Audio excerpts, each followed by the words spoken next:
Good morning. Happy weekend. How is your weekend going? Are you on the way to Owambe, or you are resting? Team rest. Trust you are doing well this morning. I welcome you all to another conversation by WON.D.I.V.A. We would be having another session today, and we'll be starting right away. So I won't be doing this alone. I'll be doing it with Mary. So today's session will be just two of us here on Instagram. So please call your sisters, tell them that we've started, that we are live. And today we'll be talking about family planning as a means of managing your finance. It's point in time, and it's very important that we know that, especially people that are just Hello. married. Hello, good morning, Mary. Good morning. How are you doing? I'm fine. How are you too? I'm very fine. I'm very fine. Good morning today. Welcome. So we're starting right away because of our time. Yes. We should have started by 10 a.m., but because of some unforeseen circumstances, so we started late. We apologize for that. So WONDIVA is a global community that help women to see who they are and help them to pattern themselves as God should see them. They should see God as the way God wants to see them. So if you like to join our community, we are a community of women, go-getter women, we are a community of firebrand women. You really need a firebrand community. You want to build a relationship with God. You want to have sisters like you, people that you think are like and all. WONDIVA is for you. So you can actually send a DM on Instagram, and some instructions will be given unto you, and you'll be able to join our family. So today, once again, we'll be talking about financial planning as a means, family planning as a means of financial managing your finances, as a means of managing your finances. So we'll be getting right into it right away. Like, you know what's happening in the economy now, so there's a need to plan our family effectively so that we can be able to manage our finances. Thank God we have a nurse in the house. Mary is a nurse, so she would actually be coming from the angle of a nurse. So how can financial planning actually, family planning rather, affects our finances? Somebody can be any 30K, and you see the person getting married to, let's say, two wives. Person has the real wife and maybe a side chick. So how does that affect, or somebody that has, like, let's say, 4 children already in this economy and is even still planning to have more? How will that affect our finance?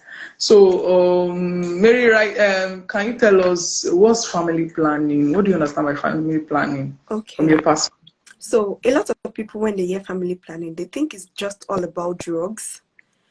You know, when people hear family planning, they think it's all about drugs. But family planning is just not about drugs. Family planning is actually the method, to either space or plan your family. There are so many methods. Sometimes it doesn't even need to involve drugs at all. It's that intentionality, to have gotten the knowledge and also to make use of it in order to space our family. So when we talk about family planning, it is just how to plan your family, to have the method. Okay, how many children do you want? When do you want them? Do you understand? When do you want them, and how many children do you want? So in the olden days, you see people giving birth to 13 children, 11 children, because sometimes because of the society, because that's what they thought it was right. They only meet their husband to have children. And sometimes because of, some of them had maybe female genital mutilation. So sex was not even good to them. They were just using it for reproduction. So, and they didn't have the knowledge and everything. So they just kept bearing children. But with the advent of family planning, it can, lead you to make the right decisions. Sometimes you might be at the verge, okay, you're getting married, but everything seems very tight, and you think, oh, I think we'll just hold on a little bit. Let's see how it goes, with maybe you're traveling out and you don't want to have children yet because you're already at the verge of traveling out. And when you get there, it's going to maybe having a family might kind of destabilize you a little bit. But when you have children already, there's really nothing you can do about it. You just have to live with the children. But when you are able to, choose, it might make some decision very easy to come by. Planning, for example, even especially abroad now, when you're abroad, you see people saying, oh, they're planning their families because they know what it is like. You need to plan ahead before you make the decision. So family planning is not only beneficial to the women, it's also beneficial to the whole family. So people have health conditions. So people are dealing with terminal illnesses that would kind of defer them from being from being able to get pregnant. Not like their body cannot get pregnant, but if they get pregnant, it's going to aggravate the condition that they have. So they might, ask them to hold on pregnancy a bit before they go ahead. You understand? Just to make sure, for example, someone that has cancer and is going through chemotherapy, they might not just want them to get pregnant. Not, your body would, sometimes your body, the way your body works is marvelous. You might even get pregnant, even with all the drugs and the chemotherapy you're taking. But sometimes they'll just tell you, okay, you know what, you can abstain, or you use barrier method, or, do some things, just plan the coming of children. And I believe that it really makes people more prepared than when you just fall pregnant without you expecting. Thank you so much. There's something that people don't take into consideration when planning family as well. When they are after getting married, we don't actually, in this part of the world especially, we don't take note of child rearing, raising children. Mm-hmm. You don't think about, okay, when I give birth to this baby, as a working mom, where will I put the baby? It will cost you as well, especially when you don't have maybe a mom that can actually sit with the baby, or you don't have money for caregiver that can come to your house and stay. So where do you keep that child? Do you keep that child in crèche? And if you keep that child in crèche, you pay. It's not free of charge.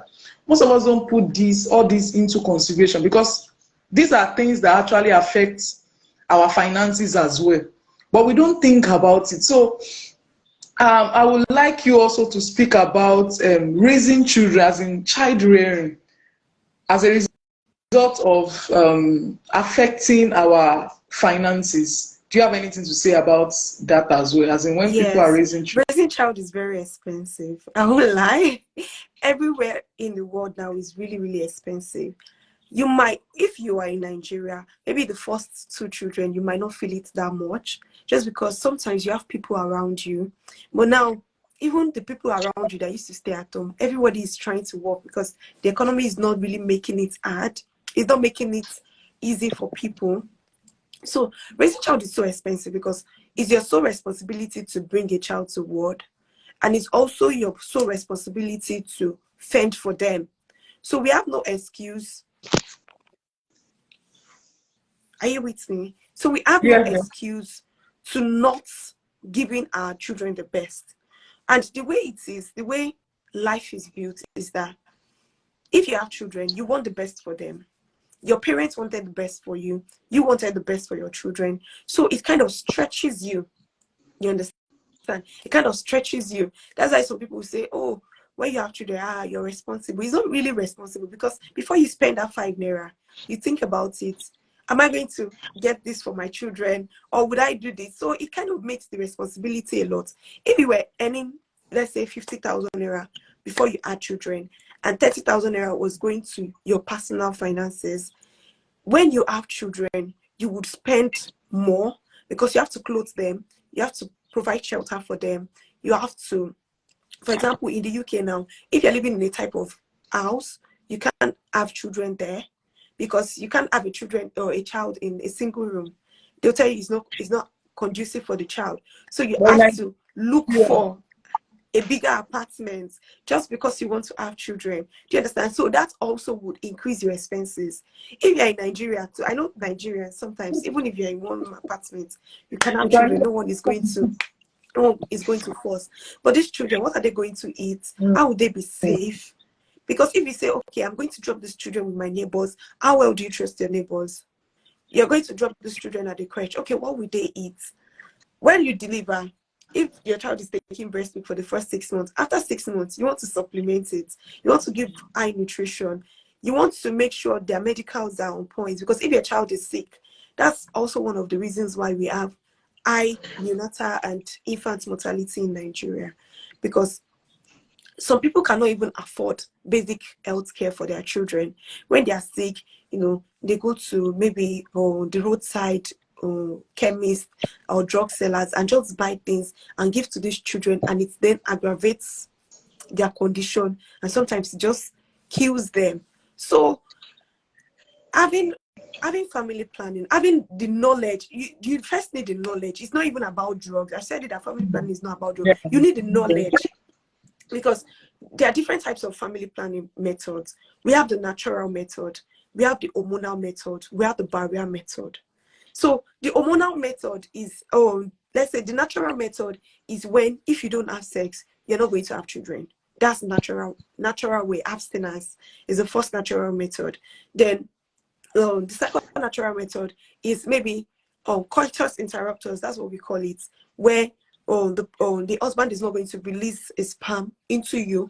But this method has a high rate of failure, because sometimes even before the sperm comes out, the semen that is coming out, causes the semen that is coming out can cause fertilization. That's why some people say, maybe especially the young ones, they say, we just, it came out now. Why did I get pregnant again? It's because sometimes the semen produces, it has some sperm inside of it. So we have the barrier method. That's where we have the condom, we have the male condom, we have the female condom, we have the diaphragm, the cups that they use to just collect the sperm so that it doesn't meet the egg. Then we have the hormonal method. That's where you have the pills, you have the injection, and we have the surgical method too. The surgical method, especially for people, I know it's very common for people who have cesarean section. They tie the womb. It's just like sterilization, so that the egg doesn't go to meet the sperm. So there are various methods that we can always pick out from. For people that are single, we advise that abstinence is the best, apart from it being it's even helping you, because being a single mother, sometimes if you get pregnant without marriage, sometimes some of the men can run away from their responsibilities, and it puts you at risk of even if you get married because of the pregnancy, it might put you at risk of divorce, it might put you at risk of abuse, it might put you at risk of a lot of things. So if you have the knowledge, it's going to help you a lot. It's going to go a long way. And if you're also married, I knew someone that was married and she already had 4 kids, and was it 4 or 3? She had like 4 kids, and they were staying in one single room. Every one of them, guess what? This woman got pregnant again. I was so disappointed.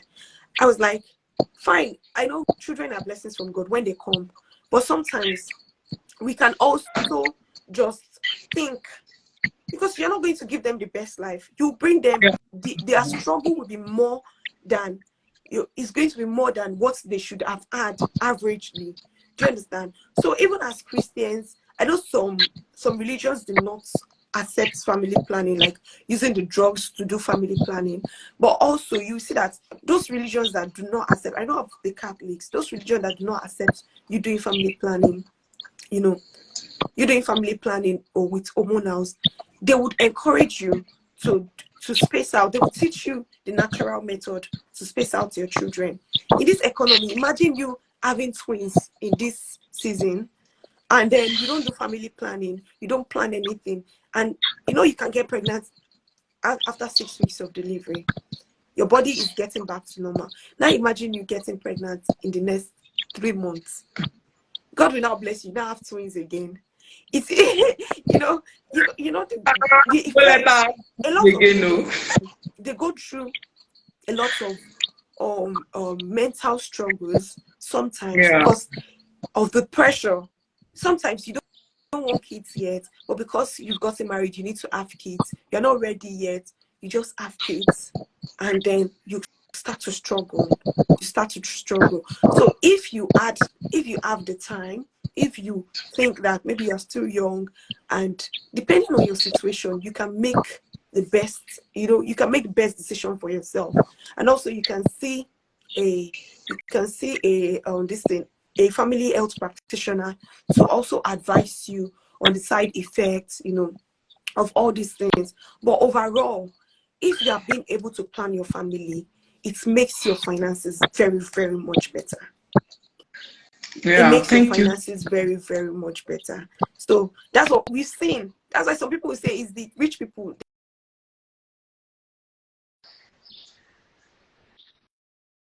5 to 8 children. Do you understand? But like, if you find yourself in a situation where you keep getting pregnant, please and please try your best to raise them well. I'm not going to tell you to commit abortion or do something that is not right. You get. So if you have children, make sure you rear them with the word of God. Even if you don't have money, train them in the way that they should know so that they will not depart from it. But if you have the choice, it is most essential that you plan your family, especially for the financial aspect, for the financial benefits. Thank you. Thank you so much, Mary. Thank you for bringing of complexity as well. And when people hear of family planning, some people say, I used it to, people basing their, what's it called, their own thought on Judgment. judgment on things that people have said. Some of them have not visited the hospital to know the family planning that is good for them. But because somebody somewhere said that, I do family planning and I was times 3. Or I started bleeding, I'm not doing, go to the hospital yourself and find out by yourself. Know the one that is best for you and actually do that, because there's a way family plan even affects you as a woman as well. It can actually affect you achieving your goals. Just imagine you giving birth every year or 2 years. How do you rest? As in, even your own body, to tell on your own body. Apart from your body, you would not be, there'll be a lot of distractions. Sometimes toddlers can be distracting, very distracting. Imagine you have a 2-year-old. In the next, let's say, 9 months, before even the child is 2, you're already pregnant. Pregnancy also comes with its own wahala. And you're carrying big tummy, a 2-year-old child, and you're a working mom. You gave birth, and in the next, maybe let's say less than 4 years, you are already having 3 children or so. We need to just plan our family even as women. Think about it. Even if you have children already, still think ahead. Okay, in the next 2 years, will I still like to give birth more, or I would like to pause? Some of us just need to pause and do some other things, achieve that goal. Some of us we are not doing what we are expected to do just because we are married, just because we have children. People have now, some people use that as excuses to be saying, who will take care of my children? Nobody will stay with my kids at home. When you think about your children, and Nigerians and Africans generally, most times people think about their children first. So since you are thinking about your children first, take a pen and paper and start writing. Okay, in the next 3 years, what will it cost me in raising this child? It will cost your time most times. It will cost money, education. Most times people don't think about the secondary school. They only think about the present. Probably the child is in KG1. They only think about that expense. You're not even thinking ahead. In the next 6 years, will my child go to a federal university that they will be going on strike, and they'll be going on strike every time, and a 4-year course, the child is doing it for 6 years. Are you thinking about that? Would you like to put your child in a private university? In a private university, you can even do a 4-year course within 3.5 years, and the child is out. But that will cost what? It will cost more. It will cost more if you actually want to give your child the best. So it's very necessary that we plan our family right now. If you are newly married or you are still young, this topic is actually very, very good for you. It's very essential that you plan your family very well. Put it on paper. How many children do you want to have when you get married? People don't have this conversation.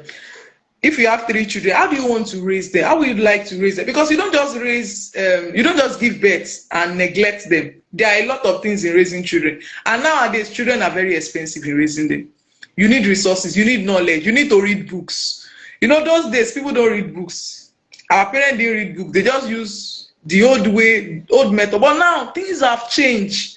Do you have that time to sit with resources as well? Don't be the parents or the mom, the father that will just be giving birth without properly raising a child, a total child, a godly children, a godly seed. So there are so many things that we need to put in place when we are planning our family, when we are thinking about family planning. So the Bible even says in Exodus 3 verse 1 that there is time for everything. You can't use all your life to be raising children. No, now you can't. You can't neglect yourself in the process of raising children. So you need to also plan your family effectively. Mary, do you have anything to say before we go this morning? Oh, I don't really have anything to say because we've said the most of it. And just to reiterate, family planning is not just about drugs. Let people just know it and know the truth. Family planning is not about drugs. Get information, get the knowledge, and make your decision rightly, because having that decision might go a long way to help you. Yeah. So knowing that, having that knowledge will go a long way to help you to, plan your family accordingly. Thank you so much. If you also need to visit maybe the hospital, a family planning of place, center, we have it in here. We have a center around that you can go there and inquire about what family planning is. Don't just be that person that will be giving excuses that I don't think it will work for me. I don't think I'll be able to do it because also person did it. First go to that, visit the family planning office and ask. And apart from that also, look for resources online. How do I plan my family so that we can live well? Because it's good to live well. It's good to live peacefully.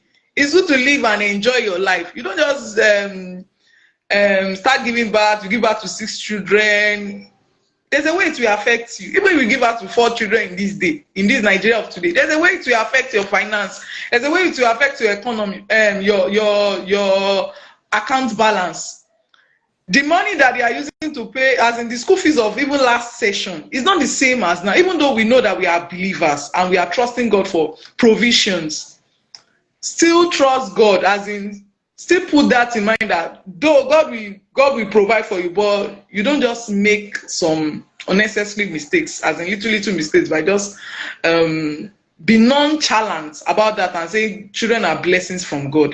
That's what people say. They will say children are blessings from God, and they will bring what they will eat from heaven. No, don't be that. Don't be part of those gang, those generation. We had a generation like that they just believe that children are God's blessings. You can give birth to as many as you want. Like my grandmother gave birth to 10 children. And my grandfather has 6, 7, 8 wives, between 6 and 8 wives. And all of them, they had, as in all the wives, the least they had was maybe 6. In that kind of polygamy family, they will be using children as competition now. That's what they do in a polygamy home. When somebody the first wife has 4, the second wife too want to have maybe 5. But this generation things have changed, so you should wise up. So even somebody that is giving back to 2 as well, that you are saying, okay, I'm giving back to 2. What are your plans for those 2? How do you want to raise them? Have a plan for them. A plan for their education, for their health. That's why we have health insurance. We have education insurance. All these insurance companies, there's a plan for education that you can actually put your money monthly. And so that in the future, you won't be stressed. You won't be overwhelmed. You won't be looking for loans all about to pay your child's school fees. You can actually get knowledge about that. Go online. Ask all these insurance companies. They do it. Even banks now, I think they now do it that you can pay a certain amount from your salary monthly. And they can keep for you for maybe 6 years, 10 years. So let's do that. Let's find information about how we can actually plan our children education, health insurance, even vacations. You can do that. There are plans for that too. You know, if you have there's something my supervisor always tell me then when I was doing master's. She say, she has four girls. She's always saying, don't give her to more because now they want to travel out now. She calculated the amount of tickets. Yeah. By the time they added it up, she said they were like, 2 people will not go. Prof, she said, they said, 2 people will not go just because of the money for flight. Now, just think of now that we are in Nigeria of today. You're having 4 children and you want to jackpot. And that's why some people are actually stuck. So we need to actually put all those things in place. From now, even if you want to jackpot, go visit the bank today, visit the insurance company, ask them, how can I plan for, start saving for my children's education, even yourself, you can even save for the future. How can you start an investment, start planning, because those are the things that can actually help you to have a sane mental health. Because when you're thinking of too many things at the same time, you're thinking of your children's health, you can't pay bills, the health bills, you can't pay for their school fees, you can't pay so. What will happen to that person? The person can get depressed now. But when you have plans already laid out, you already have savings with, let's say, one insurance bank for your child's education. You're already paying a monthly token. People have HMOs with where they work. But even if you are not working, you are an entrepreneur, you can actually visit all these health insurance, like the NHIS in Nigeria. You can visit the office, and we have some states, like Lagos State has one, that you can pay little amounts monthly. It can actually help you so that when things happen, because life can actually happen, when lives happen, you have something to fall back to. And I pray that the Lord will help us in Jesus' name. Amen. I feel this. Do you still have anything to say? This session has been. No, not anything again. Thank you very much. All right. Thank you so much. It's been a valuable section. I really enjoyed it and I learned a lot from it too. All right. Thank you. Thank you, everyone. Thank you for joining. If you have questions, you can actually put it in the comment section. Do you have anybody that have questions or contribution before we leave this morning? Okay, there's no question and no contribution. We hope this has actually been a valuable session for you as well. So we'll be coming again next week, Saturday, but it may not be same time, but we'll be around again for GIRLVERSATION, and another GIRLVERSATION will be holding by 11. Docs FM 94.7. You can actually tune in to listen to today's GIRLVERSATION on radio, and it's actually on relationship, marriage, and I know you will enjoy it. So if you want to join our community, you can actually send a DM, and someone is going to attend to you. You really want to join, be in a community of women, go-getter women, firebrand people, women, you can actually join WONDIVA. Thank you so much for joining today. We really appreciate you. All right. Thank you, everyone. Bye. Bye.